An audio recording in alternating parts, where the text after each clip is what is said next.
प्यारे विद्यार्थियों नमस्कार। आज हम ऑनलाइन वीडियो में पढ़ेंगे बीए द्वितीय वर्ष हिंदी पुस्तक अज्ञात शत्रु, जिसके लेखक एवं रचनाकार जयशंकर प्रसाद, जिनकी विषय वस्तु पुस्तक में कथा प्रसंग से आपका परिचय करवाते हैं। कथा प्रसंग में मूल जिसके ऊपर कथा लिखी गई है वो है अज्ञात शत्रु। कथा के माध्यम से आपको ये बात समझाने का प्रयास किया गया है कि इस कथा संग्रह में क्या विषय वस्तु है, किस प्रकार कथा लिखी गई है तथा इस कथा में मुख्य पात्र कौन कौन से हैं। प्यारे विद्यार्थी, जब हम किसी विषय वस्तु का अध्ययन करते हैं, कहानी कहिए, कथा हो या इससे संबंधित विभिन्न प्रकार के जो संग्रह होते हैं, जिनमें छोटी छोटी बातों को बड़ी विचित्र ढंग से प्रस्तुत करके आम जनता तक पहुंचाने का प्रयास किया जाता है, उसमें एक हिंदी की लेखन विद्या है कथा विद्या। कथा विद्या के अंदर प्राय कुछ पात्र होते हैं जो एक अभिनय और विशेष रूप से उसमें भूमिका निभाते हैं। किसी व्यक्ति विशेष अर्थात बहुत सारे व्यक्तियों से संबंधित एक विशेष प्रकार की कहानी जो कई बार काल्पनिक होती है, कई बार मनगढ़ होती है, कई बार पौराणिक एवं कई बार वर्तमान स्थिति और समय को देख करके एक कहानी लिखी जाती है। धीरे धीरे उस कहानी को भी बड़े पेज के अनुरूप कथा का रूप प्रदान किया जाता है। आज हम उसी की बात करेंगे कि कथा प्रसंग जो बीए द्वितीय वर्ष में पुस्तक है जयशंकर प्रसाद द्वारा लिखी गई, उसमें किन किन कथाएं विषय वस्तु के बारे में बताया गया है। सबसे पहले आपको पूर्व में प्रथम वीडियो में ये बता दिया गया था कि जयशंकर प्रसाद द्वारा अज्ञात शत्रु के नाम से कथा संग्रह लिखने के पीछे क्या उद्देश्य था और उसको लिखने के बाद में जिस प्रकार वो प्रकाशित हुआ और उसके अंदर कौन कौन से पात्रों की मुख्य भूमिका थी, अर्थात किरदार क्या क्या थे। प्यारे विद्यार्थियों, हम जानते हैं कि जब तक पात्र की भूमिका महत्वपूर्ण नहीं होती तब तक किसी प्रसंग कहिए, कथा का कहिए, रोचक नहीं बनती तथा उसको पढ़ने में आनंद की प्राप्ति नहीं होती है। इसके लिए सबसे पहले अपने को जिस कथा के माध्यम से जितने पात्र प्रभावशाली होंगे उतनी ही कथा बहुत ही श्रेष्ठ एवं हृदयग्राही तथा सामने वाले व्यक्ति विशेष को प्रभावित करने वाली होती है। आज हम बात करते हैं अज्ञात शत्रु के नाम से कथा प्रसंग जो जयशंकर प्रसाद द्वारा लिखा गया है, उसमें से मुख्य रूप से 12 से लेकर के 15 पात्रों की मुख्य भूमिका रही। शुरुआत करते अपन इस कहानी के मुख्य पात्र बिंबिसार जो एक सम्राट था। प्यारे विद्यार्थियों, ध्यान दोगे, मुख्य पात्र बिंबिसार जो इस कथा के अंदर मुख्य पात्र है, इसकी मुख्य रूप से भूमिका रही है।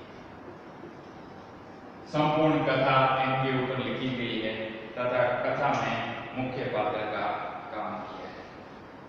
सबसे पहले मैं इसका आपको परिचय करवाना चाहूंगा। ये जो आपको कथा पढ़ने को मिल रही है, इस कथा में जो बिंबिसार है वो कौन था, क्या था, उसका क्या कार्य था। प्यारे विद्यार्थी, बिंबिसार मगध का एक सम्राट, मगध का सम्राट बहुत प्रभावशाली शासक था। उस समय में सम्राट को विशेष दर्जा प्राप्त था। सम्राट के पास बहुत सारी शक्तियां होती थी, सम्राट चाहे जैसा निर्णय ले सकता था। इस कथा को लिखने के पीछे बिंबिसार के जीवन से संबंधित छोटी बड़ी घटनाओं को शब्दों में प्रयोग करके जयशंकर प्रसाद ने आपका मन तक पहुंचाने का कार्य किया। पहले पात्र बिंबिसार जो कहानी के कथा के मुख्य पात्र है, जो मगध के सम्राट है, इनके ऊपर कथा प्रसंग लिखा गया है। दूसरा है अज्ञात शत्रु, दूसरा पात्र। जिसकी मुख्य भूमिका रही उसका नाम है अज्ञात शत्रु।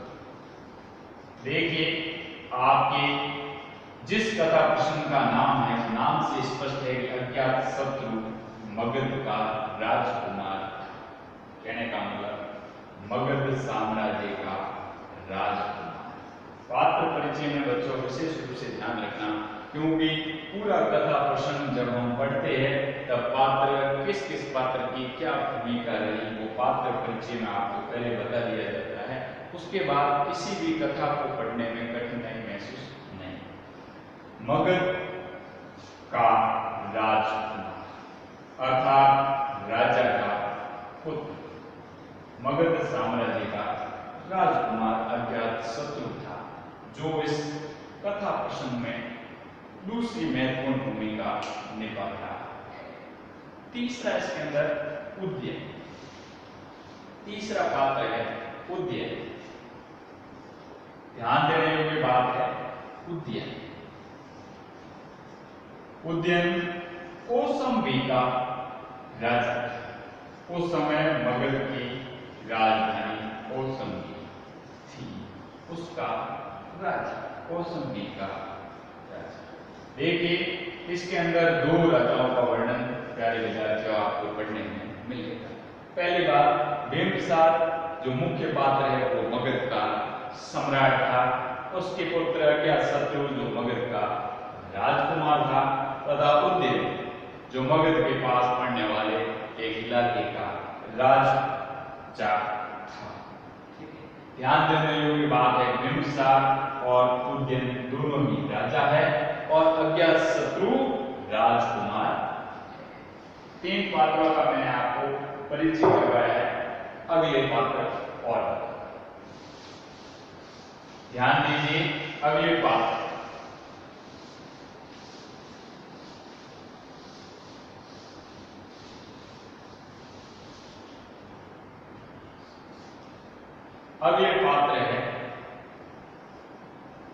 प्रसेनजित।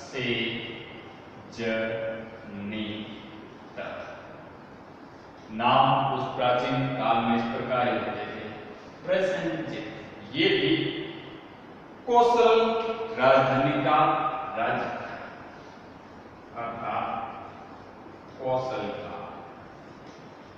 राज्य। मगध के पास इनका अधिकार था। प्रसेनजित भी एक जनपद का राजा हुआ करता था, अर्थात कौशल प्रदेश का राजा प्रसेनजित को बनाया हुआ था। ये राजा इन राजाओं के सहयोग से वहां पर शासन करता था।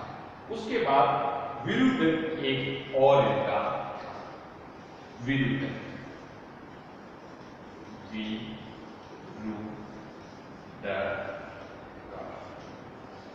विरुद्धक प्राय जिस प्रकार प्रसिद्ध ने कौशल का राजा था, विरुद्धक वहां का राजकुमार अर्थात कौशल के राजा का राजकुमार, जिसके बारे में हम बात कर रहे हैं उसका नाम है विरुद्धक। विरुद्धक प्रसेनजित का पुत्र, कौशल राजा का राजकुमार। ये पात्र परिचय। उसके बाद गौतम का नाम, अगला परिचय गौतम।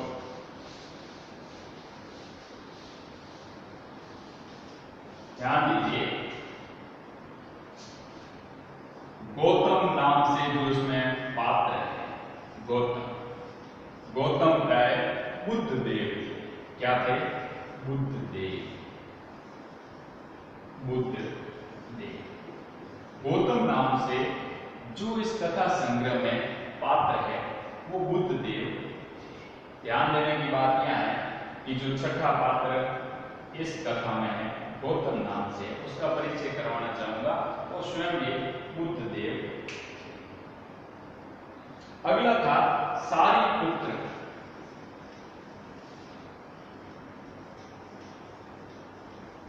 सारिपुत्र अर्थात बुद्ध देव के घनिष्ठ एक आचार्य। आचार्य। बताना चाहूंगा, पहले समय में राज दरबार में राजा महाराजाओं के बड़े बड़े विद्वान, कवि, लेखक तथा रचनाकार हुआ करते थे। उसके साथ साथ सबसे प्रभावशाली व्यक्ति और वहां राज प्रशासन के लिए सलाह देने वाले और विशेष प्रकार के व्यक्ति नियुक्त किए जाते, उन्हें आचार्य कहते हैं। कहने का मतलब, गौतम एक बुद्ध देव थे, उनके साथ शारिपुत्र नाम से जो इसमें कथा में मुख्य पात्र थे वो थे आचार्य। यहाँ बात देखने की ये है, आचार्य का कार्य ये होता था प्रशासन, राज कार्य, उसमें सलाह का कार्य। उसके बाद आनंद, आनंद नाम से एक और पात्र इसमें होता है।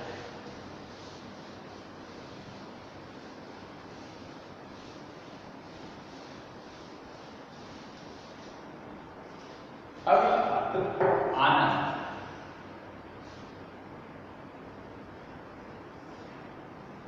आनंद, आनंद नाम से जो इस कथा के अंदर पात्र है वो आनंद गौतम के शिष्य थे, अर्थात जिसकी बात अपन पहले कर रहे थे, गौतम, गौतम के परम शिष्य थे, गौतम के शिष्य। क्योंकि पहले समय में गुरु शिष्य संबंध बहुत घनिष्ठ हुआ करते थे तथा एक गुरु के हजारों शिष्य होते थे, क्योंकि गुरुकुल में इस प्रकार की शिक्षा पद्धति थी कि वहां शिक्षा प्राप्त करने के बाद में एक श्रेष्ठ गुरु के अन्य अनेकों शिष्य हुआ करते। अपन बात आनंद की करते हैं। आनंद गौतम का एक परम शिष्य था। दूसरा है देवदत्त। देवदत्त, देवदत्त गौतम का प्रतिद्वंदी था, गौतम का प्रतिद्वंदी, गौतम का प्रतिद्वंदी।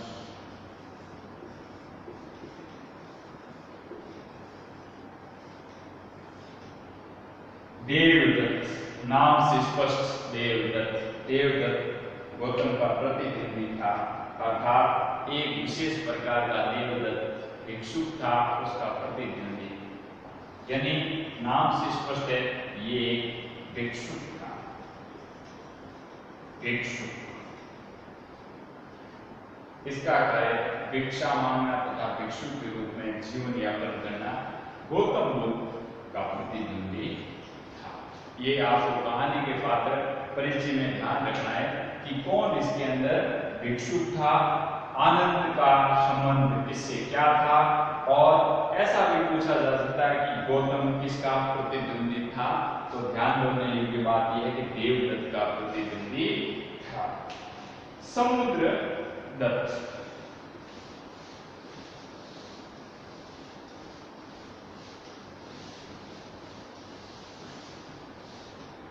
अगला है समुद्रदत्त।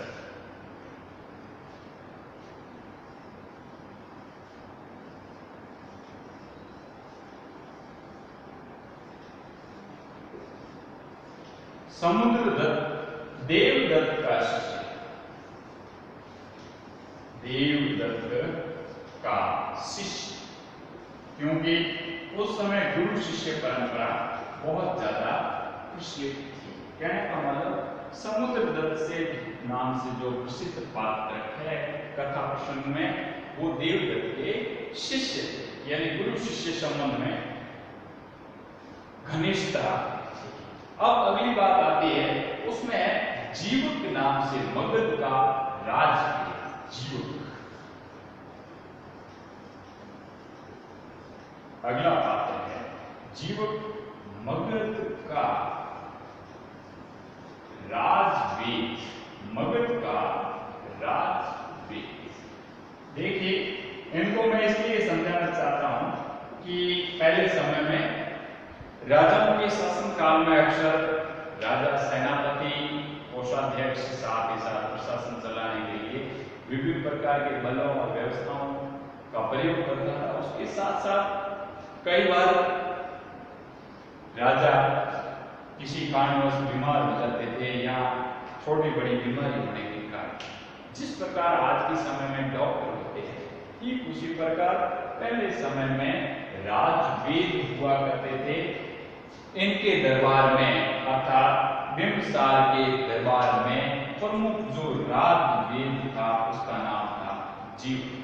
प्यारे विद्यार्थियों, ये नाम याद इसलिए रखने क्योंकि अक्सर जब कथा चलती है उसमें विभिन्न पात्रों का परिचय करवाने के बाद में उनके द्वारा कही गई बात का दोहरान होता है, तब अपन कई बार समुद्रगुप्त, राजवेद, जीव इनमें भूल हो जाने के कारण ये समझ नहीं पाते किस पात्र ने क्या कहा।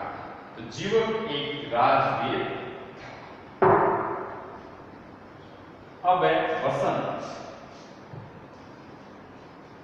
वसनक,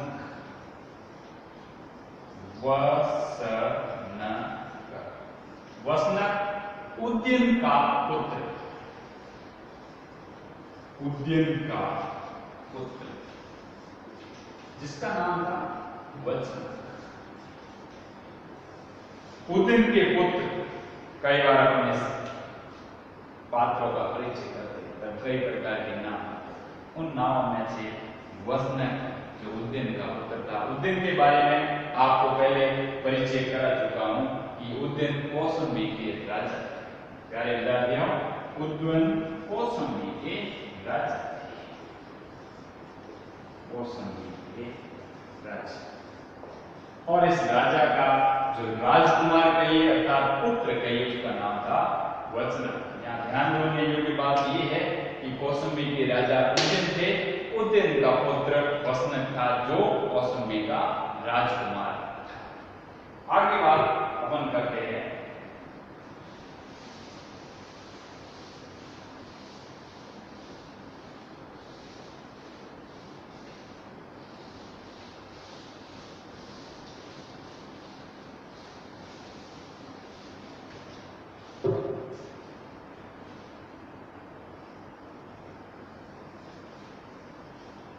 वनधुल।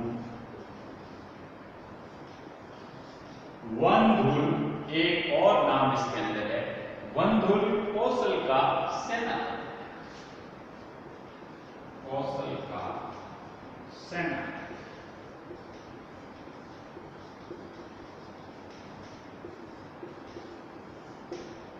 यानी कौशल राजधानी में सेनापति का कार्य अंग्रेजों के वनधुल करता था। रंधुल के पास विशाल सेना थी तथा ये हमेशा प्रजा और राज्य की रक्षा के लिए अपना सेनापति का कर्तव्य बहुत ही अच्छे ढंग से निभाता था। उसके बाद शुद्धक। शुद्धक एक इसके अंदर और पात्र है शुद्धक, जिसके बारे में अपन पढ़ेंगे। शुद्ध कौशल का कौशल, शुद्ध शुद्ध कौशल, कौशल का कौशल। प्यारे विद्यार्थियों, राजा के सेनापति सेना और आय व्यय का लेखा जोखा रखने के लिए राजकोष हुआ करते थे। राजकोष का कोषाध्यक्ष आय व्यय खर्च का हिसाब किताब रखने के लिए प्राचीन समय में आज की तरह कोषाध्यक्ष नियुक्त किया जाता था।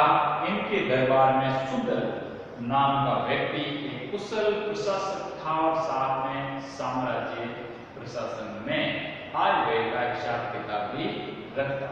हिसाब किताब रखने में शुद्ध जैसे कोषाध्यक्ष की बहुत ही महत्वपूर्ण भूमिका।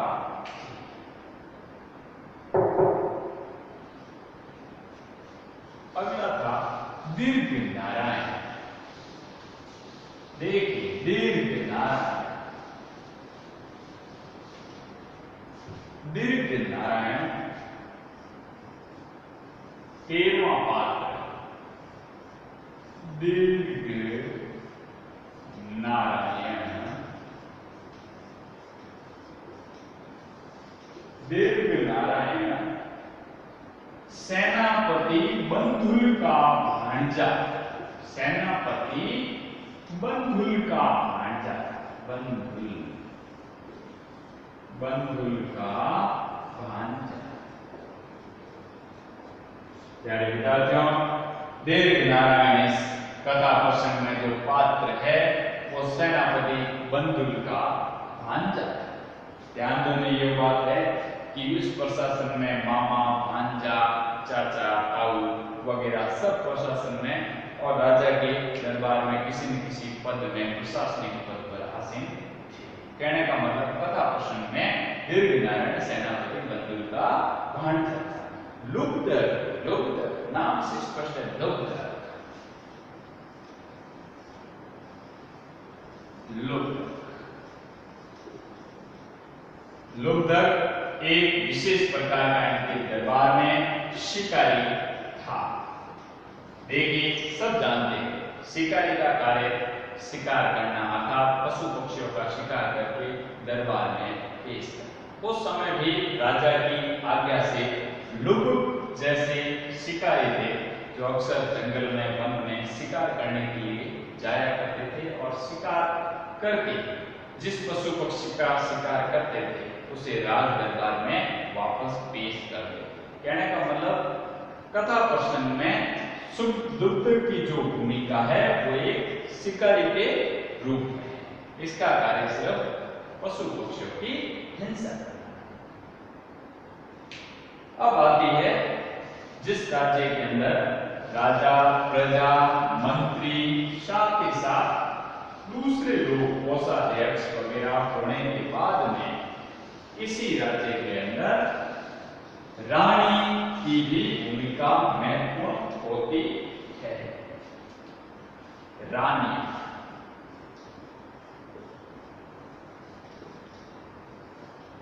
रानियों को भी राजा द्वारा महारानियों का भी दर्जा समय समय पर दिया जाता था। किसी भी साम्राज्य में राजा की जितनी भूमिका होती है उतनी सेनापति की, कोषाध्यक्ष और पूरे प्रशासनिक व्यक्तियों के होने के साथ साथ रानियों की भी राज्य प्रशासन में महत्वपूर्ण भूमिका होती है। तो इस बिंबिसार के शासनकाल में जो रानियां थी उनमें से 3 प्रमुख रानी थी, वासवी और मलिका। 2 नाम है उसमें, एक थी वासवी और दूसरी रानी थी मलिका। ध्यान दीजिए, अक्सर कई बार प्रश्न आते हैं कि मगध साम्राज्य के राजा बिंबिसार के दरबार में प्रमुख रूप से 2-3 रानियां कौन थी जिन्होंने बहुत ही अच्छा कार्य किया था तथा प्रशासन के राजनीतिक कार्य चलाने में सहयोग करती थी। तो पहला नाम उसमें वासवी और दूसरा था मलिका। दोनों ही राज कार्य में भी राजा का सहयोग करते थे तथा ये राज दरबार में श्रेष्ठ रानियां थी। इनको राजा द्वारा अधिक महत्व दिया जाता था। उसके बाद आता है, ये तो बिंबिसार के दरबार की रानी। उसके बाद में आगे आता है उदयन, जो राजा जिसके बारे में हमने बात की थी। उदयन के दरबार में कौन कौन सी रानियां थी? उदयन के दरबार में 3 रानियां। राजा उदयन,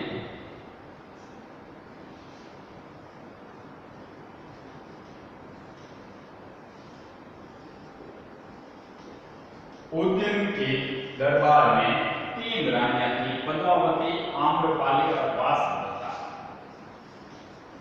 पद्मावती, आम्रपाली और तीसरी थी वासवता। वासवता। प्यारे विद्यार्थियों, जिस प्रकार बिंबिसार के साम्राज्य में 2 रानियां थी उस प्रकार उदयन राजा के दरबार में भी प्रमुख रूप से 3 रानियां थी। पहली रानी पद्मावती जो श्रेष्ठ, शिक्षित और राज कार्य में सहयोग करने वाली महिला थी। इनका इस कथा संग्रह में बहुत विशेष स्थान है और कई कार्य इनके द्वारा किए गए जो प्रशंसा भी की जाती है। दूसरी इसके बाद की श्रेष्ठ रानी यानी मुख्य रानी पद्मावती थी। उसके बाद में जो राजा उदयन के दरबार में रानी थी आम्रपाली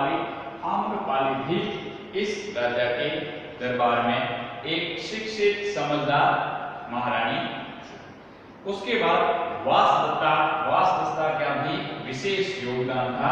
वो भी राजा के कार्य में सहयोग करती थी तथा समय पड़ने पर प्रशासन की मदद भी करती थी।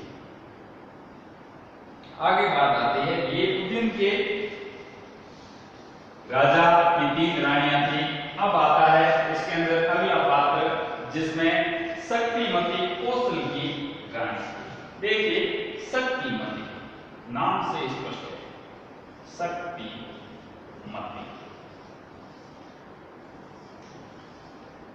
कौशल प्रदेश की रानी, कौशल की रानी। 2 राजाओं की रानियों के बारे में मैंने आपको इस कथा प्रसंग में परिचय करवाया। अब शक्तिमती कौशल की रानी थी, कहने का मतलब जिस प्रकार उसका नाम शक्तिमती था, इस कथा में जहां तक पढ़ने को मिलता है शक्तिमती वास्तव में शक्तिमती थी। कहने का मतलब बहुत ही शक्तिशाली, समझदार तथा पढ़ी लिखी रानी थी, जो हर प्रकार से राजा के राज दरबार में निर्णय लेने और सलाह के रूप में भी कार्य करती थी। अब आता है मल्लिका सेनापति बंधुल की पत्नी। मल्लिका सेनापति बंधुल की पत्नी, सेनापति बंधुल की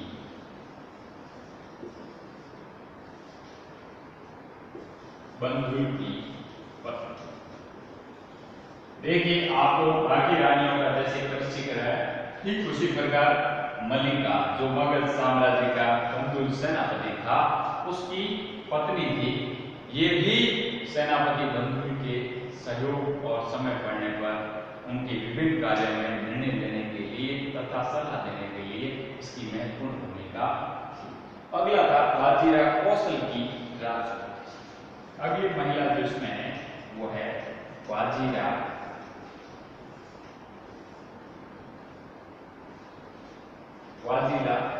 कौशल की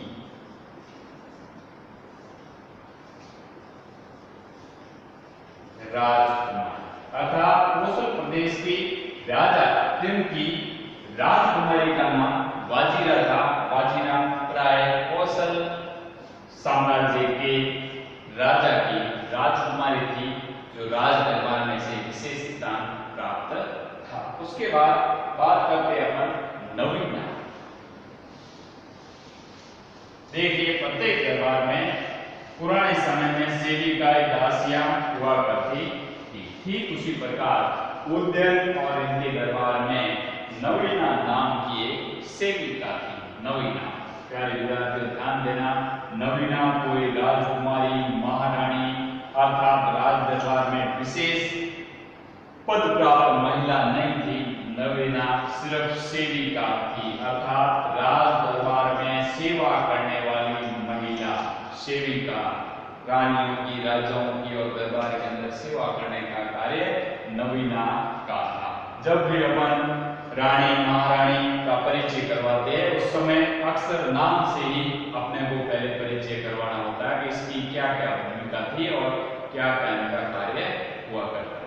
ठीक उसी प्रकार मगध साम्राज्य के अंदर सेविका नवीना के अलावा और भी कई सेविकाएं हुआ करती थी, जैसे विजया, सरला, दासी, नर्तकी।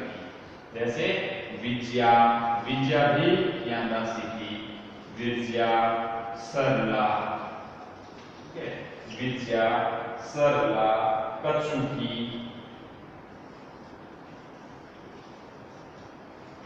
और नर्तकी। ये सभी जिस प्रकार नवीना सेविका थी, वैसे ही ये भी राज दरबार में सेविकाएं थी, अर्थात दासियों का कार्य करने वाली महिलाएं थी। प्यारे विद्यार्थियों, आज मैंने आपको अज्ञात शत्रु जयशंकर प्रसाद द्वारा लिखे गए कथा प्रसंग में जो जो मुख्य पात्र थे उनका सामान्य परिचय करवाया है। इन पात्रों की क्या क्या भूमिका रही तथा किस पात्र का क्या महत्व है और किस किस पात्र को किस विशेष कार्य से जोड़कर इस कथा संग्रह में इसकी भूमिका थी उसके बारे में आपको परिचय करवाया। इसके आगे अपन जिस कथा प्रसंग की शुरुआत करने जा रहे हैं उससे पहले आपको विभिन्न पात्रों का मैंने परिचय करवाया है। ध्यान देने योग्य बात यह है कि राजा, महारानी, सेनापति, उनकी राजकुमारियां, साथ ही साथ नवीना तक जब हम पहुंचते हैं, ये नवीना सेविका थी, तो यहाँ तक ये अंतिम पात्र है इस कहानी का। इनकी भी छोटी छोटी कथा की भूमिका रही थी इस कथा में। विजया सरदार बच्चों की और नर्तकी का भी नाम आता है, लेकिन पूरी कथा के अंदर नवीना नाम की सेविका का विशेष वर्णन मिलता है। इसीलिए हम कह सकते हैं कि कथा प्रसंग में जिन पात्रों की मुख्य भूमिका है उसका मैंने आपको सामान्य परिचय करवाया। इसके बाद जैसे जैसे अध्याय आगे प्रारंभ होगा, प्रथम, द्वितीय, तृतीय, इस प्रकार इस कथा संग्रह को 7-8 अध्यायों में बांटा गया है। कल हम लेंगे प्रथम अध्याय, उसमें पहला दृश्य क्या है, किस किस पात्र ने क्या क्या बोला है,